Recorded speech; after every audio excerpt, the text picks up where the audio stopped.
Hello friends. आज मैं आपके साथ एक बहुत ही इम्पोर्टेंट केस शेयर करने वाला हूं। जैसा कि आप देख भी पा रहे होंगे कि एक पेनाल्टी लगाई गई 3.8 करोड़, यानी अप्रॉक्सीमेट 4 करोड़ रुपए की पेनाल्टी लगाई गई, जो कि नहीं लगनी चाहिए थी। क्यों नहीं लगनी चाहिए थी? क्योंकि ये एक प्रोसीजरल फ्लॉ था। जो डिपार्टमेंट को प्रोसीजर फॉलो करना चाहिए था, डिपार्टमेंट ने वो प्रोसीजर फॉलो नहीं किया। अब आप सोच सकते हैं कि केवल प्रोसीजर फॉलो ना करने की वजह से इतनी बड़ी पेनाल्टी किसी भी बिजनेसमैन के ऊपर अगर लगती है तो वो कैसे इसको सरवाइव करेगा। तो आइए देखते हैं कि इसमें क्या कारण थे और कौन सा प्रोसीजरल फ्लॉ था जिसकी वजह से ये प्रॉब्लम क्रिएट हुई। 3.8 crore penalty that never was. How a critical procedural flaw invalidated a multi-year GST assessment. यानी यहाँ पर इन्होंने क्या किया, एक तो मल्टी ईयर यानी कई सालों का असेसमेंट एक ही असेसमेंट में कर दिया। एक तो ये, दूसरा क्या किया, देखिए पहले देख लेते हैं कि बिजनेस क्या था। ये है शिरडी साईं इंटरप्राइजेज, जिसका स्टेटस क्या था, इनका जीएसटी रजिस्ट्रेशन कैंसिल हो गया था 23 फरवरी 2021 को, और जो इफेक्टिव था 8 फरवरी यानी 8 फरवरी 2021 से। अब ये जब फर्म बंद हो गई 2021 में, इसके बाद इनके ऊपर जो टैक्स डिमांड निकाली गई वो कब निकाली गई, 7 जुलाई 2023 को, और वो डिमांड निकाली गई 3,81,57,240 रुपए की। अब इतनी बड़ी डिमांड इनके ऊपर निकाल दी गई जबकि इनकी फर्म क्लोज थी। अब आप खुद सोच सकते हैं कि जो फर्म 2 साल पहले बंद हो गई हो उसके ऊपर अप्रॉक्सीमेट 4 करोड़ रुपए की पेनाल्टी लगा दी जाए तो वो कैसे उसको डिफेंड करेगा। अब देखिए हुआ क्या, 7 जुलाई 2023 को एक सिंगल असेसमेंट किया गया जिसमें 3 फाइनेंशियल ईयर के ऑर्डर शामिल थे। अब गैपिंग हो गई 2023 के बाद 2025 में। The petitioner discovers the order and files a writ petition in the high court. अब आपको पहले ही पता है कि फर्म 8 फरवरी को बंद हो चुकी, रजिस्ट्रेशन कैंसिल हो चुका है, जिसकी वजह से उसको इस ऑर्डर के बारे में पता नहीं चला। Early 2025 recovery proceedings are initiated against Shirdi Sai enterprises, यानी 2025 में उनके अगेंस्ट रिकवरी प्रोसीडिंग चालू कर दी गई। अब देखिए इसमें रिस्पोंडेंट का आर्ग्यूमेंट क्या था, यानी रिस्पोंडेंट का मतलब गवर्नमेंट का या डिपार्टमेंट का। उनका कहना था कि इतना ज़्यादा लेट इन्होंने रिट फाइल की है, यानी इनको इसमें कोई भी लाभ नहीं मिलना चाहिए। यानी ऑर्डर हुआ था जुलाई 2023 में और रिट फाइल की गई 2025 में। The assessment order was dated 7 July 2023। The petitioners challenge in 2025 was therefore out of time.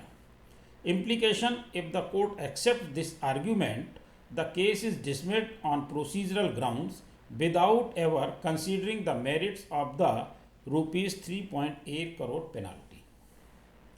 अब यहाँ पर अगर डिले के कारण इसकी मेरिट पर विचार न किया जाए तो फिर क्या होगा, उसके ऊपर 3.8 करोड़ की पेनाल्टी लग जाती है। यानी डिले बहुत महत्वपूर्ण हो गया है कि डिले को कैसे माना जाए, क्या होना चाहिए और क्या रीजन रहे, उनकी बात करते हैं। द पिटिशनर्स रिब्यूटल, यानी पिटिशनर ने इन बातों का खंडन किया और उसने ये कहा कि फैक्ट ये है कि जो 7 जुलाई 2023 का ऑर्डर है ये मुझे कभी भी प्राप्त नहीं हुआ। कारण क्या था, क्यों नहीं प्राप्त हुआ? क्योंकि उसका रजिस्ट्रेशन कैंसिल हो गया था, फर्म बंद हो चुकी थी और जो जिस पते पर फर्म थी उस पते पर वो पोस्ट किया गया जो उसको प्राप्त नहीं हुआ क्योंकि वो उस पते पर नहीं था। एविडेंस क्या आते हैं? The tax authority on record showed the envelopes containing the order were return. The judgment notes they were written on the ground of the petitioner not being available or on the ground of being refused. Department का कहना था कि इन्होंने या तो वापस कर दिया है या ये वहाँ पर नहीं मिले, तो वहाँ पर मिलने का तो प्रश्न ही पैदा नहीं होता है क्योंकि फर्म बंद थी और प्रोपराइटर वहाँ पर नहीं मिल सकता था। अब देखिए कोर्ट ने क्या एक्सेप्ट किया। The court accept the explanation for the delay, the court finding on service of notice. Court ने क्या देखा कि सर्विस नोटिस की कैसे हुई। The court reviewed the material produced by the government pleader regarding the service of the order. The judgment states unequivocally a perusal of the material placed before this court does not show any proof of service of the impugned order dated 7 July 2023 on the petitioner।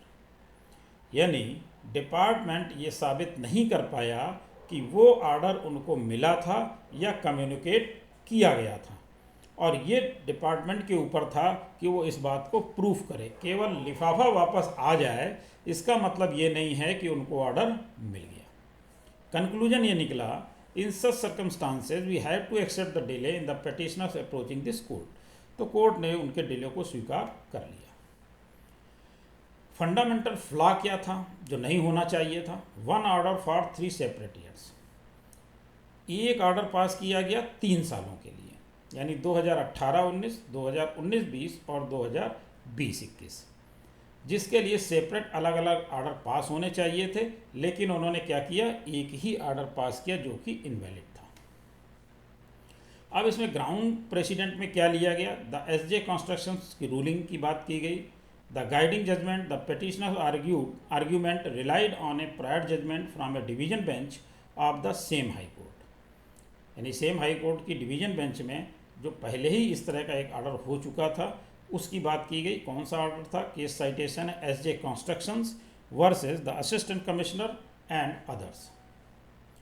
The established rule क्या था, this precedent had already established that issuing a composite assessment order covering multiple year is इम्परमिसिबल।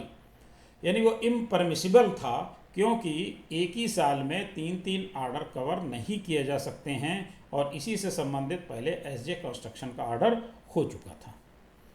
Significance, this transform the petitioners argument from a simple claim into A direct application of settled law, leaving little room for judicial disagreement.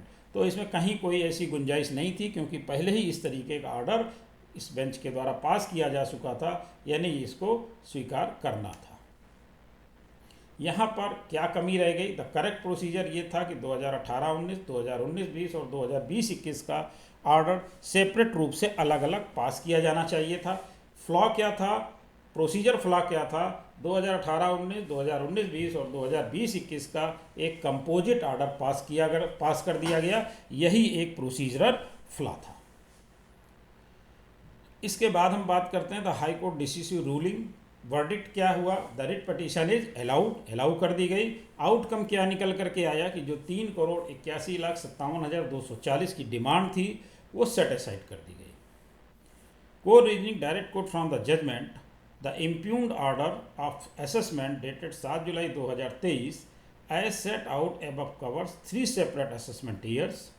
Such a composite order in relation to 3 separate years is impermissible in view of the judgment of a division bench of this court. WP number 11028 of 2025 and batch in the case of SJ Constructions versus the Assistant Commissioner and others. अब इसमें जो गलतियां थी वो भी मैंने आपके सामने रख दी। इनको होना क्या चाहिए था और कोर्ट ने क्या डिसीजन लिया, तो कोर्ट ने कहा सेट असाइड नॉट क्वेश्चन नहीं किया, सेट असाइड कर दिया।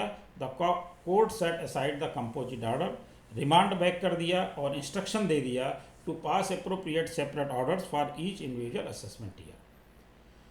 इसके साथ एक क्रूशियल राइडर ऑन लिमिटेशन जो कोर्ट ने कही वो भी आप ध्यान से देख लीजिए कि वो क्या है। The court explicitly directed that the period from the date of the impugned order till the date of receipt of this order shall be excluded for the purpose of limitation. यानी जब ये ऑर्डर पास हुआ और जब ये order प्राप्त हुआ, जब इसकी रिट की गई, उसके बीच का जो टाइम था वो हटा दिया गया for the limitation. This protects the revenue right to reassess correctly while acknowledging the time lost in litigation. तो जो ये लिटिगेशन में टाइम लगा उसको हटा दिया गया और फिर से रीअसेस करने की पावर डिपार्टमेंट को दे दी गई। अब principle and sanctity of the assessment year क्या था? An assessment order must be passed for each assessment year separately. A single composite order for the multiple years is fundamentally invalid and liable to be set aside. The mandate of proper service क्या होना चाहिए था? The principle of natural justice requires that order must be properly served. The burden of proof for service lies with the authority. Without it, challenges cannot be dismissed merely on grounds of delay. तो proper service बहुत ही महत्वपूर्ण है, proper service होनी चाहिए थी। और इसके साथ ही डायरेक्शन भी दिए कि बिजनेसमैन और टैक्स पेयर्स और चार्टर्ड अकाउंटेंट्स, लॉयर्स को भी इन चीज़ों को ध्यान में रखना चाहिए और इस तरीके से इसको स्क्रूटनाइज करना चाहिए और डिले के पॉइंट पे अपनी बात को रखना चाहिए। अब इसमें क्या है कि फैक्चुअल मेरिट और प्रोसीजरल करेक्टनेस हमेशा दोनों को ध्यान में रखना चाहिए और इन दोनों में कोई भी अगर गलत एरर है, कोई गलत चीज़ की जा रही है, तो चाहे वो डिपार्टमेंट की तरफ से हो और चाहे वो बिजनेसमैन की तरफ से हो, किसी की तरफ से भी हो, उसको प्रॉपरली कोर्ट जो है दोनों को बराबरी से देखेगी। यानी किसी को भी ना तो फैक्चुअल एरर करनी चाहिए और ना ही प्रोसीजरल करनी चाहिए जिसकी वजह से इतनी बड़ी डिमांड खड़ी हो जाए। यानी ये बहुत ध्यान में रखने की आवश्यकता है कि डिमांड इतनी बड़ी खड़ी ना हो पाए। तो यहाँ पर हम लोग इस बात पर ध्यान देना है कि ये जो ऑर्डर्स मैं आपके साथ शेयर कर रहा हूँ, इनको आप ध्यान से देखें और आगे इनको और लोगों के साथ भी शेयर करें जिससे और लोगों का भी फ़ायदा हो सके। इसी के साथ आपसे एक छोटी सी रिक्वेस्ट कि अगर आपने अभी तक हमारा चैनल सब्सक्राइब नहीं किया है तो कृपया सब्सक्राइब करें और बेल आइकन अवश्य प्रेस करें जिससे हमारे अपलोड होने वाले वीडियो आपको जल्दी से जल्दी मिल सकें। इसी से रिलेटेड एक वीडियो मैंने 2 दिन पहले भी पोस्ट किया था, तो उसको भी ध्यान से देखें क्योंकि उसमें भी इसके बारे में मैंने बहुत विस्तृत रूप से चर्चा की है। इससे संबंधित कोई भी क्वेश्चन आपके हों या आपका कोई सजेशन हो तो आप मुझे कमेंट बॉक्स में लिख करके ज़रूर बताएं जिससे मैं आगे उस पर ध्यान दे सकूं। Thank you.